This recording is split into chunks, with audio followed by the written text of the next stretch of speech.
Good evening, Rochester. This is Crystal, and you're listening to Dates in the States on 106.3 FM Rochester Free Radio. Join me here every other week at 6 p.m. where we discuss all things Rochester and share some of our favorite things to do on our travels in other cities. For those of you who don't know me, I'm a content marketing strategist and travel author based right here in Rochester, New York. I recently released a series of mystery city date books with the help of my husband Shane that are self-guided itineraries taking you on a date with your city. So each book includes 5 to 8 different stops and takes you from start to finish, sharing where to go, what to do, where to eat, so you can explore your city of choice. And we have books based throughout New York, Florida, Pennsylvania, and Tennessee, with North Carolina on the way. You can find them online at datesinthestates.com or in select local bookstores. And don't forget, right here during the show in real time on Instagram, you can message me at any time at datesinthestates. And just let me know of any favorite Rochester spots you'd like to hear me feature. Or maybe you just want to say hi and let me know you're listening. All right, so we're going to dive into today's topic. So obviously, Father's Day is this weekend. So today's episode, I'd like to share a few places you should take your dad this Father's Day. I know there's a lot of different types of dads out there, so I just want to make sure a few of these suggestions are kind of geared towards different interests. So maybe you can find something that you might want to take your dad to. So first things first, if your dad is an outdoor dad, maybe you want to take him for a hike in Durand Eastman Park, or rent a kayak or paddleboard at Bay Creek Paddling Center in Webster. Or maybe he loves to go biking. I would highly suggest biking the Erie Canal starting in Pittsford or Fairport, and you can enjoy some of the really great restaurants and breweries along the way. Another great idea if he likes the outdoors, but maybe he isn't wanting to be active, you can take a leisurely cruise with Sam Patch Tours in Pittsford or the Colonial Bell in Fairport, and you can see the canal. It's really fun. You can even have dinner on the cruise as well at the same time. So it really makes a nice evening. Maybe your dad is like an artsy type. You can explore Memorial Art Gallery, or if he loves architecture and gardens, I would highly suggest checking out George Eastman Museum in downtown Rochester, or maybe going out to Canandaigua to Sonnenberg Gardens. And maybe your dad loves beer.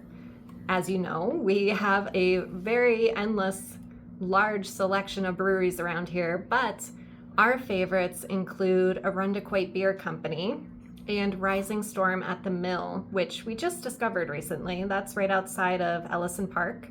They both are just the kind of breweries that you can go, relax, have a beer, enjoy a flight while also having some really delicious food, and it has plenty of outdoor seating.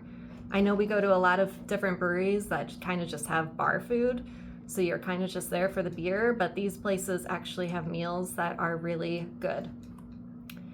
And let's say your dad is a snowbird and maybe he's missing Florida already. I highly suggest you check out the Teak Easy. Yes, you heard me right, the Teak Easy. It's a speakeasy tiki bar, which is called the Easy Sailor. Now, we haven't been there yet, but it really has me intrigued, and it's the next spot on my list to visit and check out. So it's a tiki style bar, and it actually has some really good sounding food, and the drinks look like something that I would post on Instagram. They're very beautiful. And the coolest part, since it's a speakeasy, obviously you're not supposed to know it exists, so the bar is actually behind a travel agency.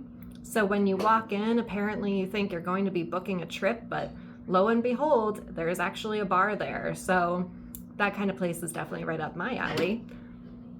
But I'm going to play a quick song for you, and when we return, I'll be sharing a few other Father's Day ideas and local events for this Father's Day weekend, so don't go away.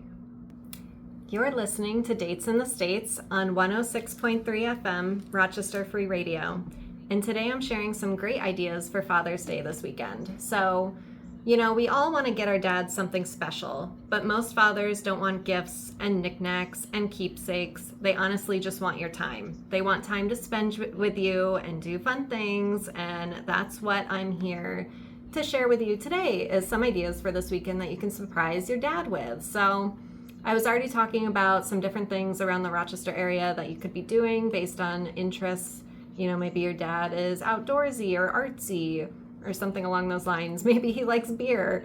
So we were sharing some different ideas for that. But here are some few events in the Rochester area that might spark your interest. So we have Rochester's Harbor Fest in Charlotte is happening this weekend. So you can look at boats, see sand sculptures, grab some food at the food trucks, and Saturday night is the Boat Parade of Lights, which I believe is usually paired with fireworks too, but the festival itself is going on all weekend. And then every Father's Day, Sonnenberg Gardens in Canandaigua does their annual car show, which is 10 a.m. to 3 p.m. We have Chef's Event Center in Spencerport. They're doing their car cruising as well. And then speaking of cars, we also have the Hot Wheels Monster Truck Show at Blue Cross Arena this weekend. So it's definitely a weekend full of cool cars and trucks for Dad. And then we have D. Wolf Brewing Company is doing a paella and beer pairing lunch on Sunday. I was so worried I was not going to pronounce that right, but I did it. All right.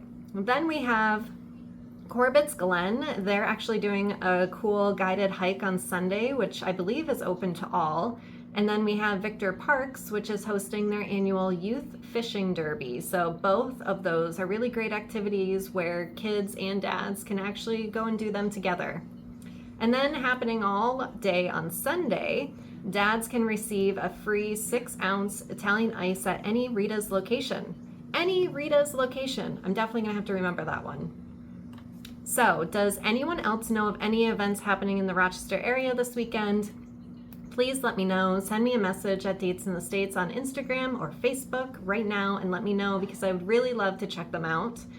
But we're going to take a quick song break, and when we return, I'm going to share some cool history and insights about a recent trip I just took out of state, so stay tuned. Welcome back, Rochester, to Dates in the States. This episode, we've been sharing a few ideas of things to do in the Rochester area for Father's Day. So things like going on a Sam Patch tour in Pittsford to explore the canal, or checking out the new Teak Easy, this really cool sounding speakeasy tiki bar in Rochester, which is called the Easy Sailor, or attending the Hot Wheels Monster Truck Show at Blue Cross Arena.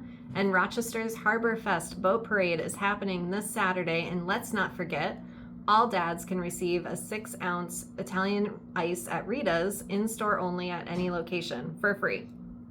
But I wanted to wrap up this episode sharing with you a little about a trip I just returned from. So over the last 3 weeks, I went to Chattanooga, Tennessee for a conference, and then I came back here to Rochester for a few days, and then I went back out to Knoxville, Tennessee for a book fair. I don't know if it was the best idea, but I did it. So I'm an author. I had a booth at this book fair selling my Mystery City date books, and it was amazing to see how many people I met that had, honestly, some sort of Rochester connection. I was actually pleasantly surprised by that. People would come up to me and say, I met someone who used to work for the city of Rochester, or the person I was sharing a tent with, her and her husband are huge Bills fans, and they recently got engaged in front of the Bills stadium. And then I realized, when I was living in Nashville, Tennessee, it wasn't strange to meet people since I was working in hospitality. I was always meeting people. How many of them were actually from Rochester or had family who lived in Rochester. And it was just, it really makes you think, Rochester might look like this decent sized city on a map, but it feels more like a small town disguised as a city. So no matter where I travel, I feel like I always end up meeting someone who either grew up in Rochester, went to college here, has family here, knows someone I know. It's like we're just all connected by this giant invisible web. And the longer you live here, the more you realize there's only a few degrees of separation between all of us, and that is something that really makes Rochester special. But anyways, enough of me ranting. So I was in Knoxville last weekend for this book fair, but I got to have some fun exploring while I was there too, of course. So my husband Shane, he was there as well, but he was playing in a PDGA tournament, so for disc golf. I was off exploring on my own with some of my local friends. So Did you know Knoxville's claim to fame is they were home to the 1982 World's Fair, which welcomed about 11 million visitors.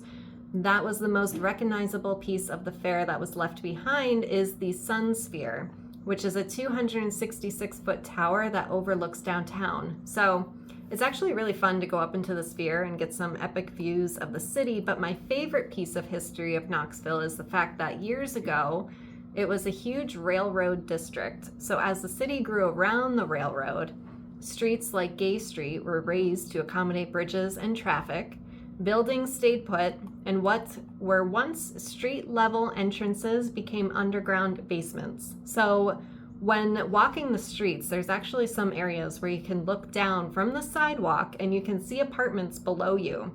And that's because the new city that you see today was built on top of the old city. Isn't that cool? Like, I just think that's a really cool piece of information. So I really do love walking around downtown for this reason and seeing that kind of stuff. And when I went this last time, I was actually invited to do a Tennessee River boat cruise. And I highly suggest that if you want to see the Knoxville skyline from the Tennessee River. We had dinner while cruising into the sunset. And it was just such a fun experience that I highly suggest you must put on your to-do list. So before I go, let me know if you have a hidden gem, local event, restaurant, attraction, unique experience, whatever it might be. Just let me know if you want something featured on a future episode of Dates in the States. I would love to hear about it. So don't forget, you can send me a message on Instagram at Dates in the States and let me know what makes it special. So your recommendation might just make it onto the next show. I'm Crystal. Thanks for hanging out with me tonight. I'll catch you back here on July 2nd at 6 p.m. sharp for another edition of Dates in the States. You're listening to 106.3 FM, Rochester Free Radio.